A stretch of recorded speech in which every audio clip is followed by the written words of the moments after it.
ఆగిపోకు. నీ సమయం వస్తుంది. ఒక రైతు ఒక ప్రత్యేకమైన మొక్కను నాటాడు. రోజూ నీళ్లు పోశాడు. జాగ్రత్తగా చూసుకున్నాడు.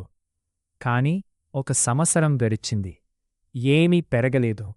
2 ఏళ్ళు, 3 ఏళ్ళు, 4 ఏళ్ళు, ఇంకా ఏకీలేదు. గ్రామంలోని వాళ్ళు నవ్వుకున్నారు. నీ శ్రమ వృథా అన్నారు. కాని ఆ రైతు ఆ మొక్కను వదిలిపెట్టలేదు.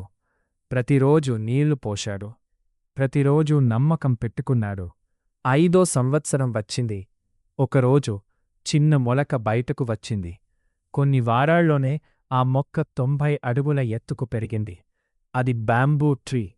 అసలు విషయం ఏమిటంటే ఆ 4 సంవత్సరాలు ఆ చెట్టు బయటకు కాదు, లోపల వేర్లు పెంచుకుంటోంది.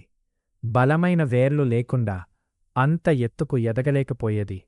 మన జీవితమూ అలానే. కొన్నిసార్లు మన కష్టానికి వెంటనే ఫలితం రాదు. అందుకే చాలామంది మధ్యలోనే ఆగిపోతారు. కాని లోపల మనం బలంగా తయారవుతున్నామనే విషయం వాళ్లకు కనిపించదు. ఒకరోజు నీ సమయం వస్తుంది.